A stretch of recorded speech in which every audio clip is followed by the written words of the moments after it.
안녕하세요. 저는 아직은 미혼인, 그러나 결혼식 준비까진 갔다가 파혼하고 다시 솔로가 된 여자입니다. 말 그대로 결혼을 약속한 예비 신랑이 있었는데 결혼식이 제대로 엎어졌다는 뜻입니다. 예비 신랑은 무엇보다 순수한 농촌 총각이었거든요. 대체 순수함으로 위장하여 다가오는 사람은 어떻게 구분을 하면 좋을까요?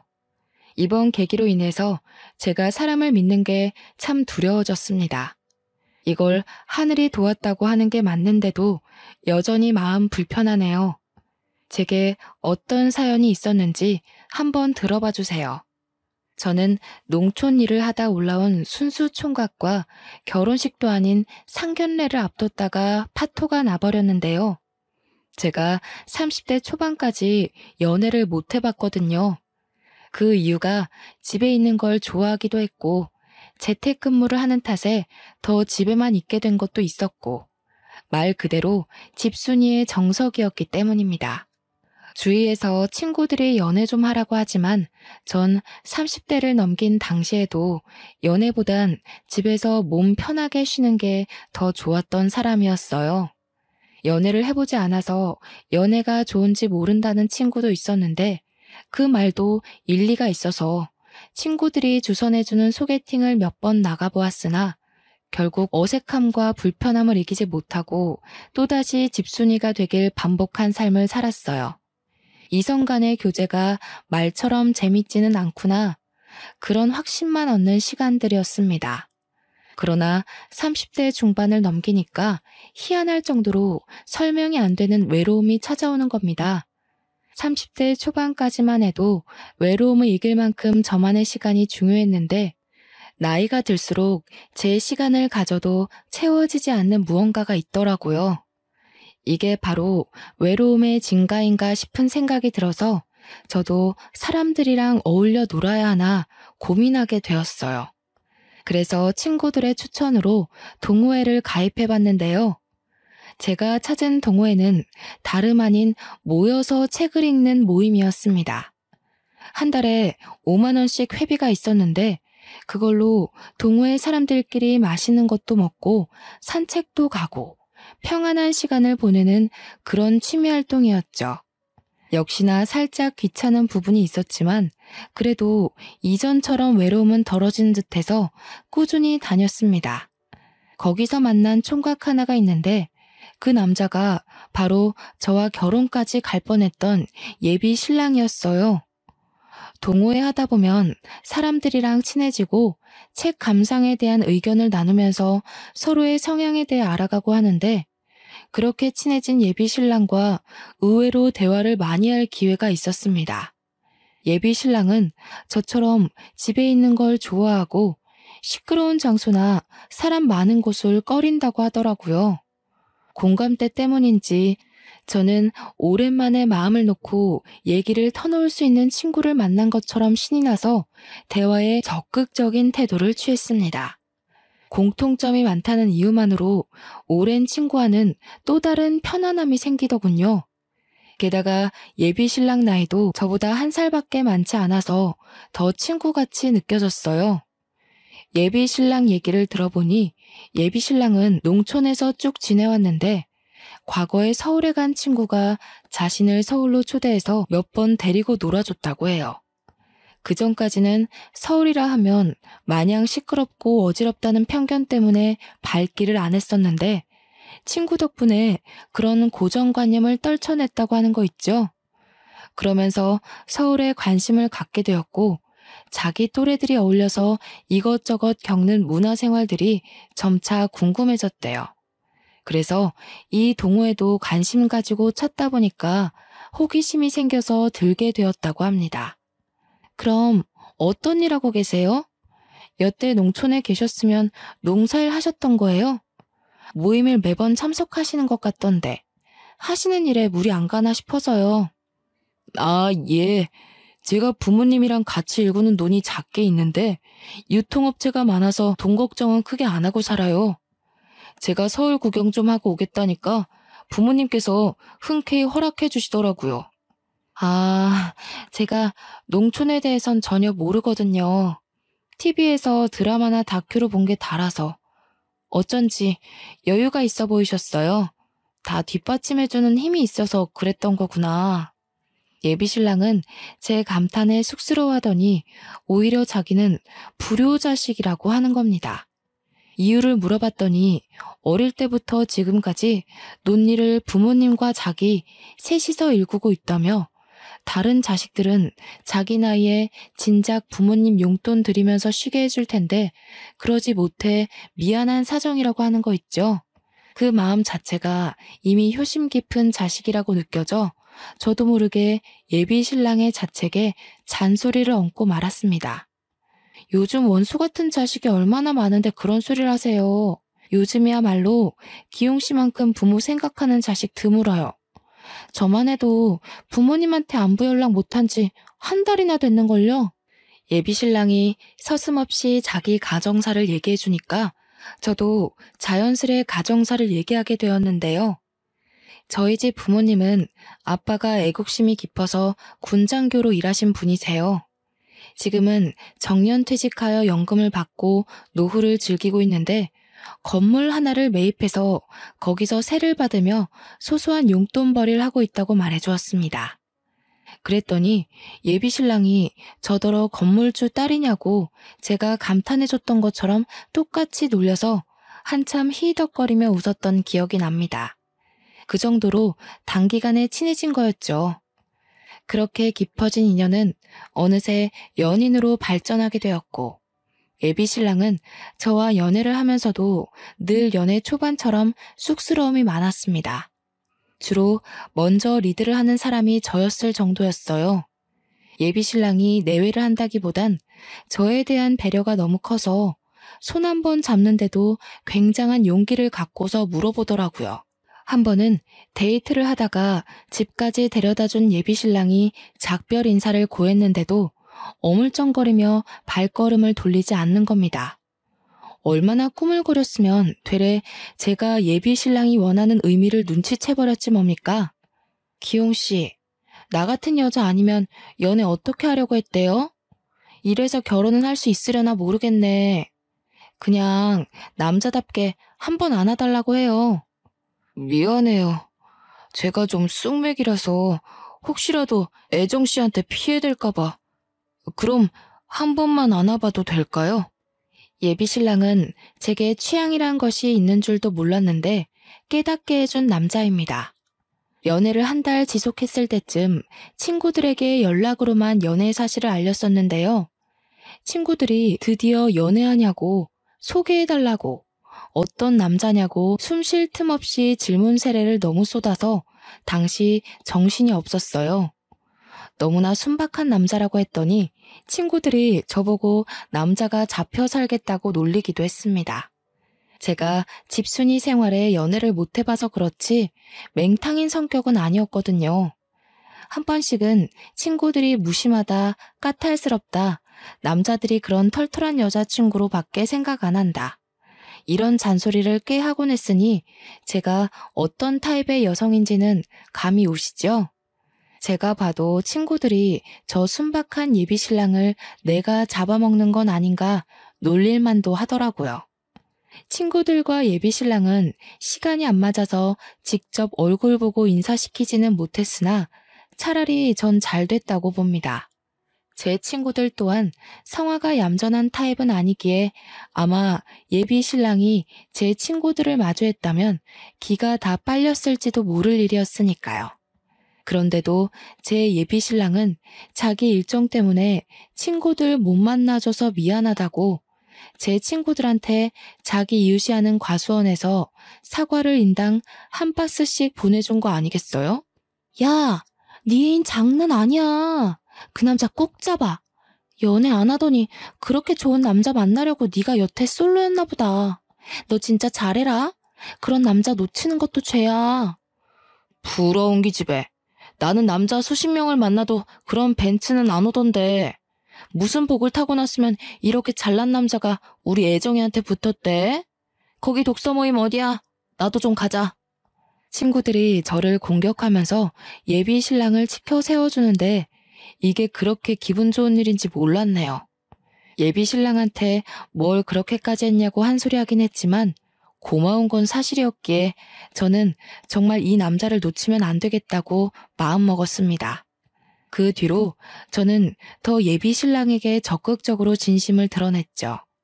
그렇게 깊어진 사이는 나날이 더 발전하여 끝내 양가 어른께 인사를 올릴 약속까지 잡게 되었습니다. 연애를 한 지 반개월 만에 결정된 일이었죠. 저는 예비 신랑 덕분에 농촌이란 곳에 난생 처음 구경을 갈 수 있었는데 제 눈에 들어오는 모든 전경이 마치 옛날 드라마인 전원일기를 보는 듯한 하더라고요. 드라마 속을 걷고 있는 기분이 들어 즐거웠고 또 농촌이 주는 잔잔하고 편안한 분위기는 제 감정을 들뜨게 만들기 충분했습니다. 그리고 예비 신랑이 자기가 일하는 곳이라며 보여준 돈은 정말 제가 살면서 볼 수나 있을까 싶을 만큼 큰 땅이었어요. 기용 씨, 이건 그냥 작은 땅이 아니잖아요. 지난번에 저한테 소소한 땅덩어리라고 하지 않았어요? 이 정도면 10,000평은 될 것 같은데요. 아, 초면이기도 했고 정말 별거 아닌데 자랑식으로 들릴까봐 그랬어요. 10,000평 조금 넘는 거 맞아요. 많은 유통업체랑 계약을 하려면 이 정도 땅은 되어야 되거든요. 당시 예비 신랑의 겸손과 민망해서 저를 제대로 못 쳐다보는 순수함에 또 한 번 마음이 흔들렸습니다. 원래부터 그게 참 매력인 사람이었어요. 상견례차 인사를 드리기 위해 찾아왔지만 예비 신랑의 고향을 진작 와보지 못한 것이 아쉽기까지 하더라니까요. 또 결혼에 대한 생각이 없던 제게 결혼을 마음먹게 해준 남자가 이렇게 순하고 착한 남자라서 얼마나 1000번 만번 안도를 했는지 몰라요. 그렇게 예비 신랑 부모님을 뵈러 집을 방문했는데 집은 서울만큼은 아니었으나 그렇다고 막 초가집 같고 그렇지는 않았습니다. 조금 보안이 부실한 주택 같은 느낌이었어요.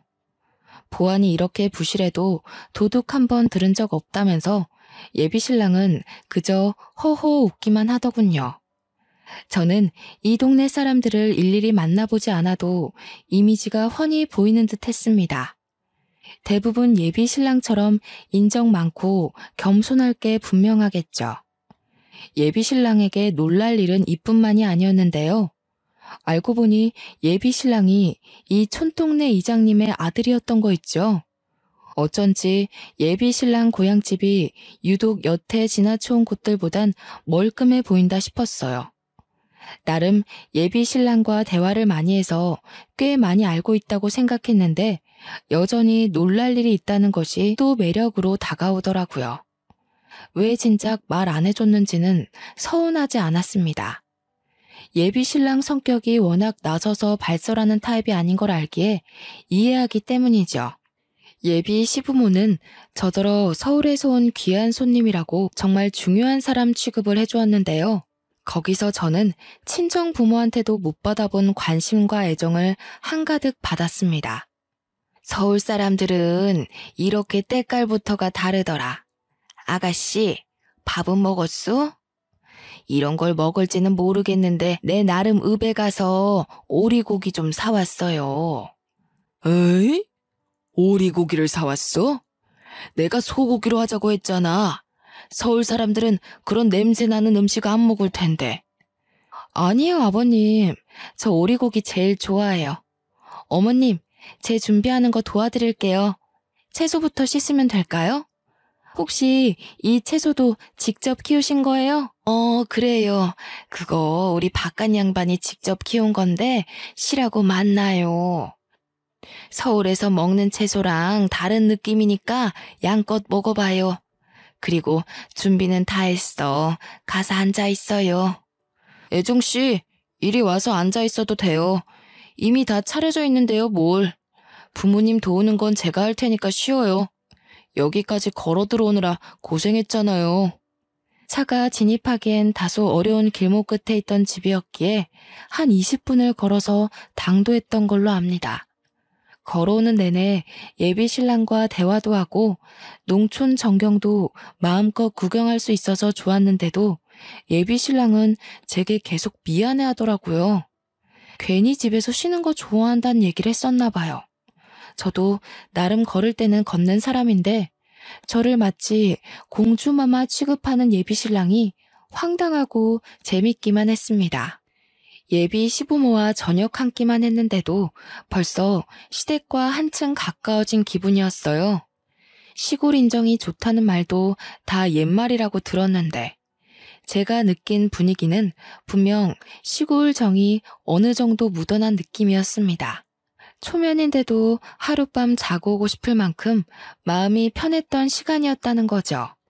예비 시부모와 무사히 인사를 나누고 왔다면 그만 안심해도 될 법한데 저는 오히려 긴장이 솟구치더라고요. 친정 분위기는 예비 시댁만큼 따뜻하지 않거든요. 부모님이 제게 무심한 것이 아니라 저희 가족은 서로의 삶을 존중하기 때문에 평소에도 부모건 자식이건 굳이 먼저 연락이나 안부를 잘 묻지 않아요. 저 또한 친정을 오랜만에 찾는 건데 예비 신랑까지 데리고 가려니까 걱정될 수밖에 없었습니다. 그렇게 다복한 가정에서 지냈을 예비 신랑이 다소 삭막한 저희 부모님한테 상처라도 받을까봐 염려되었어요. 아니나 다를까 친정 부모에게 드리러 갈 때는 집이 아닌 웬 절에서 약속을 잡았는데요. 친정엄마는 전업주부인데 예전부터 꾸준히 절에 다니고 있었고 석가탄신일엔 그 절에 가서 행사를 도울 만큼 스님과 친분이 있기도 했습니다. 아주 어릴 때 엄마 따라 절에 한번 가봤는데 그 절이 워낙 작고 볼품없어서 당시 제가 갔을 때도 이런 게 석가탄신일 기념인가 싶을 만큼 사람이 없었어요. 제가 신경 쓸 일은 아니지만 손님도 안 오는데 부지런히 행사를 하는 것도 제 기준에서 이해가 되질 않았습니다. 어쨌든 아빠도 요즘 적적한 하루를 달래기 위해서 엄마 따라 절에 드나들고 있었으니 저희까지 절로 부르더라고요. 집에 있는 시간보다 절에 있는 시간이 많다면서 예비 신랑을 절로 데려오라고 했어요. 그냥 동네 산중턱에 있는 아주 조그마한 절이었는데 어릴 때 가보고 그날 두 번째로 가보는 그곳은 여전히 제 눈에 절로 안 보이는 허름한 곳이었습니다. 또 결혼 인사를 그런 절에 가서 드린다는 것도 못마땅했고 예비 신랑에게 미안했어요. 우리 부모님이 신실한 건 아닌데 그냥 습관처럼 절에 다녀요. 여기까지 오게 해서 미안해요. 집에서 약속 잡으려고 했는데 요즘 절 시공 때문에 부모님이 두 분 다 절에 살다시피 지내고 있거든요. 미안하긴요. 저희 부모님도 종교 있어서 그런 거에 대한 거부감은 전혀 없어요. 촌 공기도 좋은데 산 공기도 만만치 않게 좋기만 한걸요. 제 걱정은 안 해도 돼요. 어쩜 한순간도 밉보일 만한 말을 안 하는 건지 모르겠네요. 예비 신랑은 오히려 제가 험한 산길에서 발이라도 삐끗할까봐 그거 걱정하느라 내내 뒤에서 살펴주기만 했습니다. 정말 제가 걱정하고 있던 부분에 대해선 전혀 개의치 않아 보였어요. 아마 저란 켠의 빈방에서 결혼 허락을 받는 사람은 저밖에 없지 않나 싶습니다. 저는 예비 신랑과 함께 친정 부모가 기다리고 있는 방으로 들어갔습니다. 부모님께 인사를 먼저 올리던 와중 그 사이에 스님 한 분이 들어오시더라고요. 엄마는 신경 쓰지 말라고 했으나 누가 봐도 그 스님이 예비 신랑을 살피는 눈치였어요. 눈치 없는 제가 느꼈을 정도면 예비 신랑 또한 알아차렸을 텐데 이건 환대를 하는 분위기가 아니잖아요. 저도 기분 상하는데 예비 신랑은 오죽했을까 싶더군요. 딸애한테 독서 모임에서 만났다는 말은 들었어요. 나이가 꽤 되는 것 같은데 아직 결혼을 안 하고 있었던 이유가 있을까요? 실례되는 질문이려나? 실례는요. 단지 부모님 모시고 일만 하느라 결혼 정년기를 모르고 넘겼던 것도 있고 또 애정씨 만나기 전에는 딱히 결혼에 관심이 없었습니다. 부모님께서 한 번씩 선자리를 알아봐 주기도 했는데 억지스러운 만남 때문인지 마음이 잘 안 가더라고요. 그럼 현재도 논일을 하고 있는 겁니까? 구체적으로 어떤 일을 어떻게 하는지 듣고 싶네요. 적어도 제 딸애가 어떤 일하는 사람한테 시집을 가는지는 알고 있어야 된다고 보거든요. 좀 무례하더라도 이해해줘요. 그럼요. 요즘 결혼해서 딸 시집 보내는 것만큼 제대로 알아봐야 되는 게 없잖아요. 저는 20년간 부모님과 같이 벼농사 하면서 농수산식품 업체에 유통을 하는 일을 하고 있습니다. 현재 협업 중인 소비처는 6군데 정도 되고요. 애정 씨와 결혼만 허락해 주신다면 집이랑 혼수는 전혀 걱정할 필요 없다고 말씀드리고 싶어요. 워낙 감정 표현에 서툰 사람이라서 친정 부모의 압박 눈빛에 주눅이 들 거라고 생각했는데 예비 신랑은 생각 외로 부모님께 자기 의사를 잘 전달하더라고요. 제가 알던 모습과 다르게 이런 강단 있는 면모를 또 처음 봤던지라 그날 예비 신랑을 향한 제 마음이 더 커졌을 겁니다. 친정 부모의 의중이 어떤지 저 또한 제대로 묻지 못해서 잘 모르지만 우선 예비 신랑과 작별 인사를 하는 얼굴은 그리 어둡지 않았어요. 그러나 평소에 표정을 확연하게 드러내는 분들이 아니거든요. 그래서 저 얼굴이 예의상인지 진심인지 확신하기는 쉽지 않았습니다. 친정 부모와 인사를 끝마치고 산을 내려와서 저는 예비 신랑한테 사과를 했어요. 스님이 저희 나갈 때까지 지켜보고 있었던 것도 친정 부모의 압박 신문도 그냥 그곳에서 느꼈던 모든 분위기에 대해 용서를 구했어요. 괜찮다니깐 그러네요. 딸이 좋은 남자한테 시집 가길 바라는 마음에 그런 거잖아요. 만약 제 딸이 시집을 간다고 남자를 데려왔다면 저 또한 애정씨 부모님처럼 똑같이 그랬을 거예요. 그게 딸 가진 부모 마음 아니겠어요? 예비 신랑이 매번 괜찮다고 해주고 단지 저라는 이유만으로 모든 걸 포용하려고 해서 고맙지만 한편으로는 솔직하게 서운한 걸 얘기해주길 바랄 때도 있습니다. 분명 마음 한켠에서 속상한 것이 있을 텐데도 그마저 그냥 합리화하려는 것 같아 제가 다 걱정이 되더라고요. 저한테는 밝히지 않지만 분명 속상했을 예비 신랑을 위해서 제가 할 수 있는 일은 친정 부모님의 솔직한 인정밖에 없다고 생각했습니다.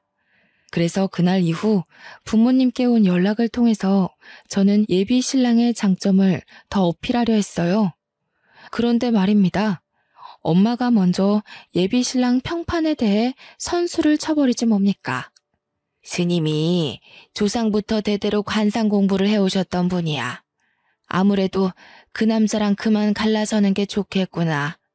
스님 말로는 그 남자 인상이 사기꾼 상이래. 뭐? 엄마 아빠 생각해서 한우까지 사들고 간 사람한테 너무한 거 아니야? 그 스님이 뭘 안다고 기웅 씨를 함부로 판단해. 기웅 씨, 그 스님보다 내가 더 잘 알아. 관상 그런 거 다 미신인 거 몰라? 들어서 나쁠 거 있어? 그 총각 관상이 그렇다는데 어쩌겠어. 시간 두고 차차 정리해라. 안 좋다는 걸 굳이 끼고 살 필요는 없잖아. 너희 아빠랑 이미 말 끝난 일이니까 결혼은 없던 걸로 하는 게 좋겠다. 싫어. 나 원래 결혼 안 하고 쭉 독거 노인으로 살 생각이었는데 나한테 새로운 삶을 알게 해준 사람이야. 어떻게 그런 소중한 인연을 무자르듯 뚝 끊어내겠어? 엄마 아빠도 결혼했잖아. 나도 결혼해서 애 낳고 잘 살 거야. 누가 결혼하지 말라니? 그 총각이랑은 안 된다고. 다른 총각 찾아서 결혼해. 정 안 되겠으면 엄마가 스님 통해서 남자 하나 알아봐 줄게. 엄마, 그놈의 미신 좀 그만 믿으라고 했지. 엄마가 마음 기댈 때 필요해서 자꾸 쓸데없는 것에 눈 돌리는 거 알겠는데 나한테까지 이상한 미신 강요하지 마. 고작 그런 걸로 내 결혼 반대할 거면 차라리 우리끼리 시고 올릴게. 그날은 사춘기 이후 엄마랑 처음으로 다툰 날이었습니다. 엄마한테 상처 주는 말을 좀 많이 했던 것 같아요. 그 순간 내가 선택한 남자가 거절당했다는 서운함과 더불어서 예비 신랑과 예비 시부모에게 받은 친절에 대한 미안함 때문에 욱해서 엄마한테 나쁘게 말해버렸네요. 현재는 제 인생에 손꼽을 정도로 후회가 되는 날이기도 합니다. 다 제 성견 지명이 부족했던 탓이겠죠. 한동안 친정 부모한테서 문자 몇 번 왔는데 오는 연락들이 전부 그놈의 관상 타령이었습니다. 예비 신랑 만나지 말라는 연락만 계속 오더라고요. 부모님한테 문자를 이렇게 많이 받아보는 것도 학생 때 이후로 처음이었습니다. 엄마한테 막말한 건 미안했지만 그래도 끝까지 딸 마음은 고려하지 않는 부모님이 미웠어요. 자식 이기는 부모 없다는데 우리 부모님은 제가 절대 결혼 못하도록 혈안이 돼서 지켜봤습니다. 엄마가 특히 미신을 잘 믿는 사람인데요. 무당, 목사, 스님 가리지 않고 그런 사람들을 믿어요. 신을 모시는 존재들은 남다르다나 뭐라나. 여태 그런 엄마의 마음을 존중해주면서 터치하지 않았는데 그게 제 삶에 영향을 미치는 거라면 저는 갈등을 일으킬 수밖에 없다고 봅니다. 자식이라고 모두 부모가 가는 발자취를 따라가야 하는 건 아니잖아요. 저와 예비 신랑의 상견례는 저희 부모님 반대로 결국 미뤄졌습니다. 마음 같아선 부모님 몰래 결혼을 올리고 싶었지만 예비 신랑이 떳떳하지 못한 결혼은 하고 싶지 않다고 해서 어쩔 수 없이 보류하기로 선택했어요. 그도 그럴 것이 답도 없는 상태에서 만남을 한 해나 훌쩍 넘겨버렸는데요. 그제서야 예비 신랑이 불안감을 비추기 시작하더라고요. 여태 내내 괜찮다고만 했는데 도통 이대로는 안 될 것 같다는 생각을 드디어 느낀 것 같았죠. 우리 결혼 못하게 되면 어쩌지? 내가 자기 말고 다른 여자를 사랑할 수 있을지 모르겠는데 어떻게 방법이 없는 걸까? 그냥 우리 이대로 그만해야 되는 건 아닐까? 그만하긴 뭘 그만해. 우리가 여기까지 어떻게 기다렸는데 무조건 결실 맺어야지. 내가 부모님이랑 연 끊을까? 우리 그냥 몰래 도망쳐서 외국 가서 살래? 그건 안 돼. 어떻게 천륜을 끊으면서까지 잘 살길 바라겠어. 그런 강큰 짓은 절대 안 해. 그렇게 한다고 하더라도 결코 행복하지 못할 거야.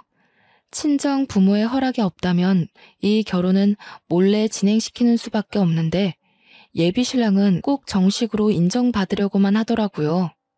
그렇다면 저도 친정 부모와 다투는 건 진이 빠져서 더는 못하겠고 제가 할 수 있는 건 불안해하는 오직 예비 신랑을 지켜보는 것밖엔 없었습니다. 나중엔 제가 예비 신랑한테 미안함을 넘어서 연민까지 느끼고 있더군요. 지치지도 않는지 예비 신랑은 우리 부모님께 무조건 인정받겠다고 노력하는 착한 마음씨까지 보였습니다.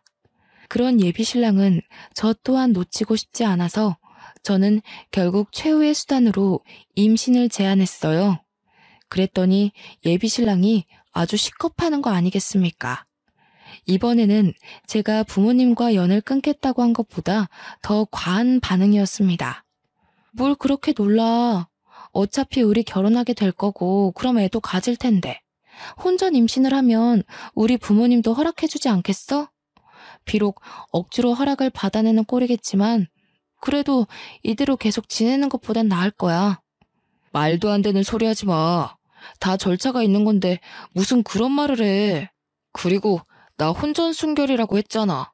애 생기면 두 분이 더 가만 안 있을 거야. 예비 신랑은 저와의 결혼은 재촉하면서도 도리가 아닌 방법은 절대 가려고 하지 않았습니다.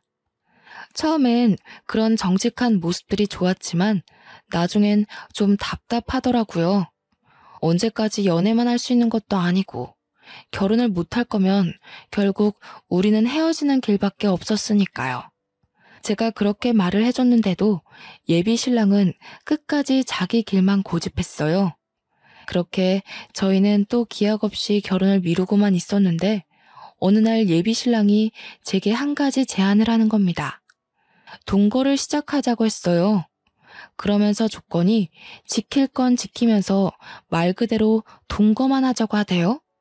자기가 우리 부모님한테 잘 보이고 싶어도 서울이랑 농촌 사이에 거리가 너무 멀다 보니까 왔다 갔다가 힘들다면서 결혼 허락 떨어질 때까지만 제 집에 얹혀 지내면 안 되겠냐고 하더군요. 예비 신랑이 생각한 절차가 겨우 이런 건가 싶었지만 일단 방법이 없으니 뭐든 해보자는 식으로 허락을 했습니다. 사실 동거를 생각 안 해본 게 아닌데 예비 신랑이 좀 보수적인 것 같아서 차마 꺼내지 못한 제안이었었거든요. 먼저 동거 제안을 해주니까 그만큼 예비 신랑 마음이 상당히 조급하다는 것이 느껴지더라고요. 그렇게 저는 예비 신랑과 결혼 아닌 동거를 하기 시작했습니다. 우리의 동거는 정말 그냥 룸메이트나 다름없었어요. 커플처럼 꽁냥대긴 해도 고작 그게 다였고 잘 때는 각방을 썼죠. 제 집이 부모님이 매매해준 자가인데다가 혼자 살기엔 집이 좀 큰 편이었는데요. 그래서 사람 하나 더 있다고 문제될 건 없었지만 어째서 더 외롭게 느껴지는지 모르겠더군요.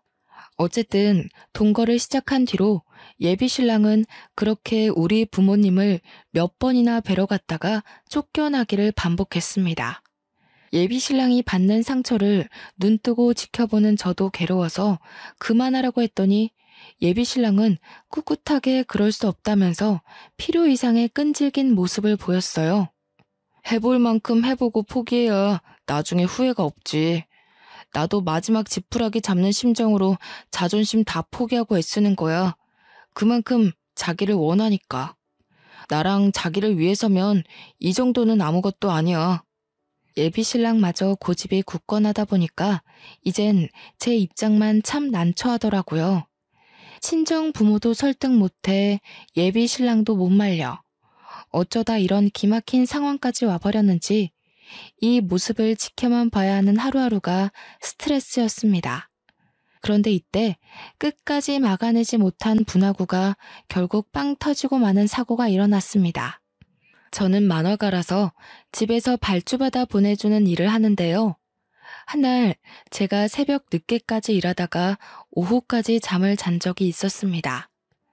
아무리 바빠도 예비 신랑과 아침을 먹기 위해서 눈을 뜨곤 했는데 그날따라 스트레스 때문인지 피로함이 배로 덮쳐오더라고요. 예비 신랑이 그걸 알고 일부러 저를 깨우지 않았나 봅니다. 해가 다져서 일어나 거실로 나갔더니 잠깐 외출한다는 쪽지만 남겨져 있더군요. 시간이 많이 늦었는데 또 혼자서 부모님을 만나러 간 것 같아 부모님한테 전화를 걸어봤습니다. 무슨 소리야? 안 왔는데? 넌 전화해서 한다는 소리가 그 총각 얘기밖에 없니? 이참에 말 좀 전하자. 우린 너희 둘 결혼 허락할 생각 없으니까 제발 좀 그만 오라고 해. 듣자 하니 부모님은 예비 신랑의 행방을 전혀 모르는 눈치였어요. 예비 신랑한테 연락했는데도 연락이 안 돼요. 친정 부모를 찾아간 게 아니라면 도대체 아침부터 해가 진 시간까지 어디서 뭐 하는 거지? 궁금하더라고요. 계속 기다렸지만 예비 신랑은 다음날 아침이 될 때까지 결국 집에 들어오지 않았습니다. 애초에 짐을 들고 오지 않았기 때문에 예비 신랑이 사용하던 방은 한결같이 깨끗했는데요.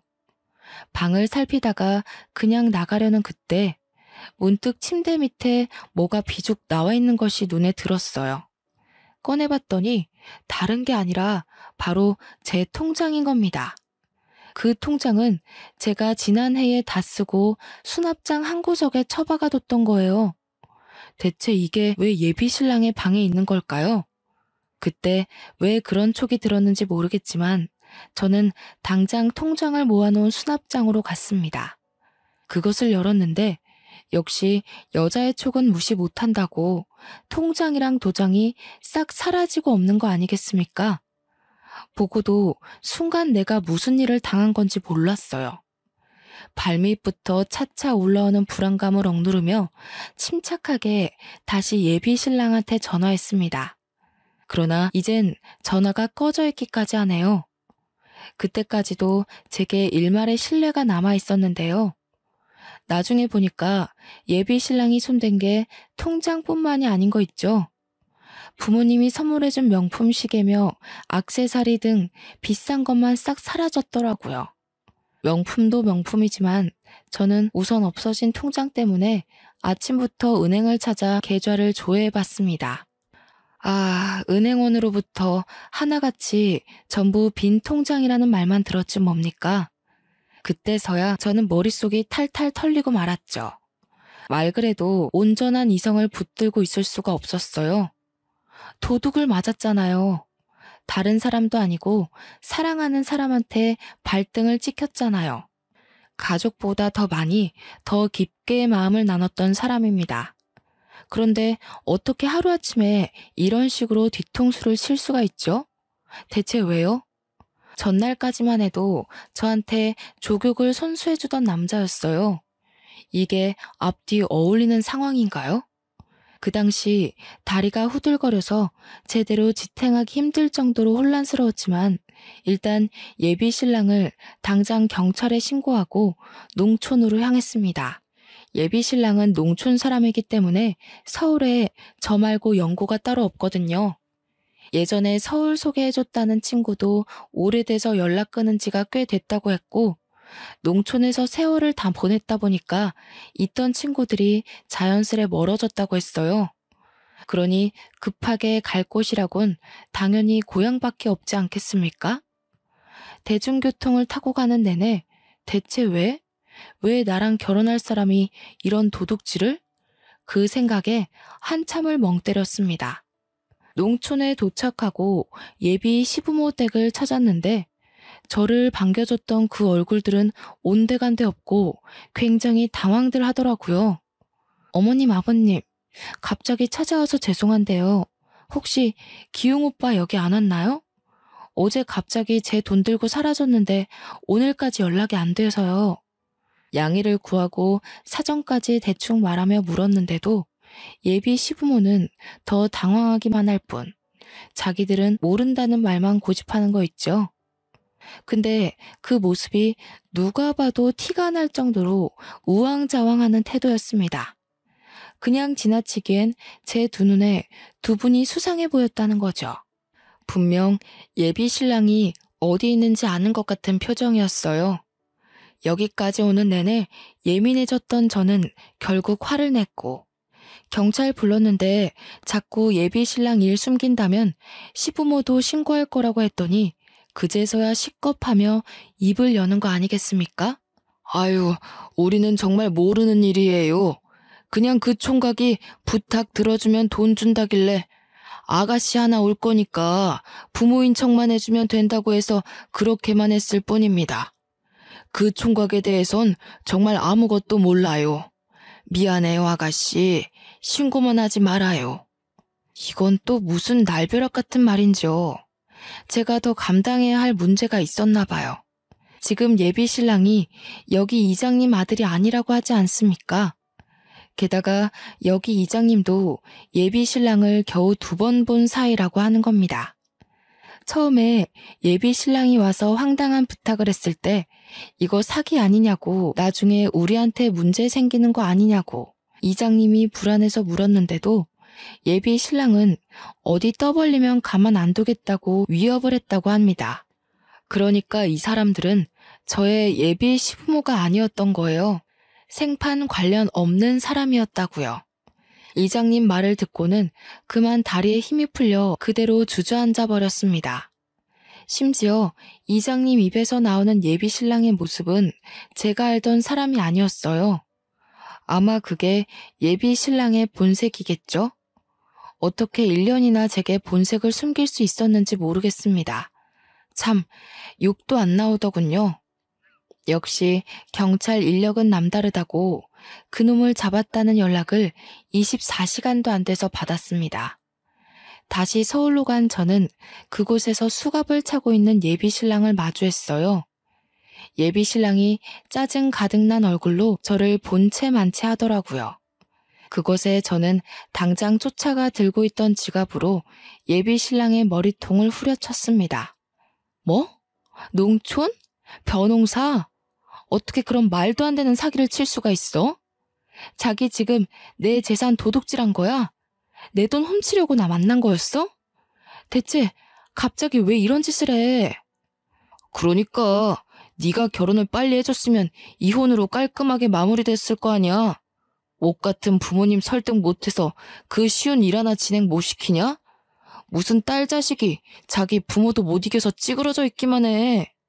뭐라고? 그 말은 지금 날 이용하려고 만났다는 거니? 어떻게 나한테 이럴 수가 있어? 내가 자기를 얼마나 믿었는데, 엄마 아빠랑 싸우면서까지 자기 편만 들었는데 어떻게 이래? 네가 이런 짓을 저지르고도 사람이야? 아, 짜증나. 거의 다 왔는데 너처럼 질긴 여자는 처음이다. 무슨 결혼 문제를 1년씩이나 끌고 가는지. 나도 더는 못 참겠어서 너네 부모 재산 포기하고 네 재산만 건드린 거야. 네 친구들이랑 네 부모한테 선물만 퍼줬지 내가 받은 게 뭔데? 나도 피해자라고. 이런 버러지 같은 놈을 봤나. 너 내가 무슨 수를 써서라도 콩밥 먹일 거야. 나를 1년이나 속였다고? 내가 받은 상심 그대로 다 갚아줄 테니까 각오해. 어처구니 없는 논리를 당연한 듯 짓거리는 예비신랑에 충격이 잇따랐습니다. 그동안은 몰랐던 처음 보는 모습이었으니 쉽게 마음 정리가 되지 못했죠. 예비신랑은 원래 목적이 친정부모 재력이었고 그 다음이 내 돈, 예물, 그리고 재산 분할이었다고 하더군요. 나중에 경찰이 더 알아보니까 결혼을 하게 되면 저한테 몰래 상간남을 붙여 소송한 뒤 그 돈까지 받아먹을 계획도 했다고 합니다. 자기도 길게 들인 시간에 비해 얻은 것이 하나도 없어서 홧김에 직접 진술했대요. 당연히 제가 뒤이어 신고했던 농촌 이장님도 조사 차원에서 경찰서를 방문했습니다. 예비 신랑과 서로 마주치고는 농촌 이장님이 예비 신랑을 막 나무라는데 예비 신랑이 이장님한테 찍소리도 못하게 위협을 주더라고요. 경찰이 아니었다면 한 대 칠 개새도 있었던 것 같아요. 결국 예비 신랑이 제게 말했던 것들 중 진짜는 하나도 없었던 겁니다. 연이어 닥치는 충격에 저는 결국 울음을 터뜨리고 말았는데요. 예비 신랑은 그 와중에도 자기가 훔친 것들을 내놓기 싫어서 숨기느라 경찰이랑 실랑이를 벌이고 있었습니다. 소식을 들은 친정 부모가 경찰서에 있는데 부모님은 제 탓을 하지 않고 예비 신랑만 욕을 하면서 고소할 거라고 맞대응했고요. 이제 보니 예비 신랑이 애 안 갖겠다고 한 것도 부모랑 영 끊지 말라고 말한 것도 전부 자기 발목 잡힐 일 만들기 싫어서였고 부모님 재력을 포기 못해서였던 거죠. 생각할수록 열이 받쳐서 저는 그대로 신고 있던 운동화를 벗어 예비 신랑 등짝을 패기 시작했습니다. 예비 신랑은 묶여 있어서 처맞기만 했는데 형사들도 저를 설렁설렁 대충 말리기만 할 뿐 죄질 나쁜 예비 신랑이 실컷 맞도록 내버려두는 수준이었어요. 그 와중에 더 놀라웠던 건 예비 신랑이 결혼 이후로 접근해서 돈을 뜯어낸 게 한두 사례가 아니라는 거 있죠. 그 기록을 찾은 형사 말로는 남편이 6년 전 사기죄로 수배 중인 사람이라고도 했어요. 저는 결혼하기 전에 이 사실을 알게 되어 빨간 줄은 모면했지만 몇몇 여성은 이미 재산을 뜯기기도 했다네요. 그렇게 예비 신랑은 바로 구속이 되었고 저는 그놈에게 빼앗길 뻔한 재산을 모두 돌려받았습니다. 예비 신랑은 죄질이 워낙 폐악해서 아마 몇 년은 징역살이를 하고 나올 듯해요. 당시에는 모든 걸 잃은 기분이었지만 지나고 보니 제 결혼을 말려준 부모님께 너무 감사한 거 아니겠습니까? 저는 진심으로 고개 숙여 사죄했습니다. 내가 어리석은 탓이야. 바보같이 나이를 40 가까이나 먹어놓고 애 같은 실수나 저질렀어. 미안해 엄마 아빠. 버릇없이 군 거 정말 미안해요. 미안할 거 없어. 우리가 너한테 좀 더 지혜롭게 대처하는 방법을 알려주지 못한 탓도 있지. 자식 잘못이 곧 부모 잘못인걸. 그리고 엄마도 스님 아니었으면 그 총각 좋게 봤을 거야. 솔직히 태도나 인상은 나쁘지 않았거든. 우린 한 거 없어. 다 스님께서 앞 내다보는 능력이 좋으셨던 거지. 듣고 보니 스님의 덕도 있더라고요. 그래서 저는 스님께도 인사를 드리기 위해 부모님과 나란히 절을 찾았습니다. 올 때마다 불쾌했던 이곳이 처음으로 제 걸음을 편하게 만들어주더군요. 친정 부모가 먼저 자식 인생 구제해준 스님께 감사하여 보답을 해주고자 했는데 스님이 당연하게 한사코 거절을 했습니다. 저희 정말 큰일 날 뻔했어요. 다른 것도 아니고 제 딸 인생에 큰 은혜를 주신 분인데 저희가 어떻게 모른 척 받기만 하겠습니까? 제가 생각을 해봤는데 이 조그마한 절을 확장하면 어떨까 싶어요. 공간이 넓어지면 스님 생활도 편리해질 거고 저희도 공양하는 데에 좀 더 신경을 기울일 수 있을 것 같은데요. 스님은 다 허물어져 가는 절에서 홀로 계셨는데요. 아빠의 제안을 더는 거절하지 못해서 결국 수긍을 했습니다. 현재는 지역 사람들이 와서 공양을 하고 가는 대표 절로 자리매김해가는 중이에요. 그 덕을 스님은 잊지 않고 저희 부모님한테 또 베풀어주는 거 아니겠습니까? 어른들이 나누는 배려의 무한 굴레 속에서 저 또한 많은 걸 깨우쳤고 종종 절에 가서 만화를 그리다가 내려오기도 합니다. 그 장소가 그렇게 일 능력이 팍팍 오를 수가 없어요. 그 덕분에 최근 자주 절을 들락날락거렸는데요. 한날은 절을 찾아온 손님이 제가 문 열어놓고 작업 중인 곳으로 기웃거린 적이 있었어요. 그 남자가 제게 뜻밖의 관심을 보여주더라고요. 저는 과거에 전 남친한테 당한 게 있어서 더 이상 남자와의 미래는 생각지 않고 있었습니다. 그래서 외면하려고 했는데 알고 보니 그 남자가 스님의 조카라고 하는 거 아닙니까? 스님이 제가 본디 결혼해서 잘 살 상이라면서 일부러 조카를 불렀다고 하는데 마음적으로 여유가 있으면 만나보라고 하는 거 있죠? 스님의 제안이니 대차게 거절하기도 좀 그래서 현재는 억지스럽지 않을 만큼 쉬엄쉬엄 서로 알아가는 중에 있습니다. 적어도 한 1, 2년은 섣부르지 않게 제대로 알아볼 생각이에요. 그래도 살면서 사기는 안 당하고 살 거라고 생각했는데 성격이 까탈스러우면 뭐합니까? 결국 콩깍지가 씌어지면 멍청이처럼 아무것도 못 보는데 말이죠. 저의 덜 떨어지는 성견지명 때문에 하마터면 제 부모님한테도 어마한 피해를 줄 뻔했잖아요. 지금도 충분히 부모님께 죄송한데 이보다 더한 잘못을 저질렀다면 어땠을까? 정말 상상만 해도 끔찍한 현실이었을 겁니다. 이래서 이성을 지배하는 감정의 움직임이 참 무서운 법이라고 하나 봐요. 앞으로는 사람 만나는 데서 정말 신중을 기울여야겠습니다. 누가 정답 좀 옆에서 알려주면 좋겠네요. 다들 저보다 현명하게 대인관계를 관리하실 거라고 봅니다. 부디 삶에서 사람에게 뒤통수 맞는 일은 없기를 간곡하게 기원하겠습니다. 지금까지 제 글 감상해 주셔서 감사합니다. 좋은 하루 되세요.